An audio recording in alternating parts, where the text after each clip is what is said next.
تقدر تقول لي يا عم ترب انت عملت ايه من بعد التوقف الدولي؟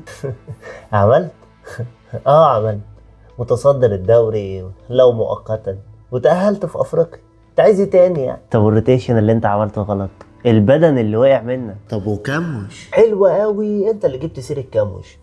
انت راضيك صفقة كموش دي اصلا؟ ما انت وافقت. ما فيديوهاته كانت حلوة يعني الصراحة. فيديوهاته كانت حلوة. طب والروتيشن اللي انت عملته غلط، البدن اللي وقع منك. ايه؟ معدل بدني معاك، بس يعني العيال راجع لي اصلا منفوخه من المنتخبات، وراجع لي في وقت انا بحسم فيه بطولات، يعني تاهل افريقيا ودوري. ما انت لو عملت الروتيشن ده صح ما كانش حصل كده. روتيشن وانا عايز العب كره؟ طب ولعبت كرة؟ لا بس كنت عايز. طب خلاصة القول، من هنا لنهاية الموسم أدائك ما تحسنش، نتائجك ما خلصتش بطولات، أفريقيا ما جاتش، دوري ما خلصش، اعتبر نفسك استنى نفسي ايه؟ استنى، انت رايح فين؟ اللي تحسبه صرفه. سلام عليكم.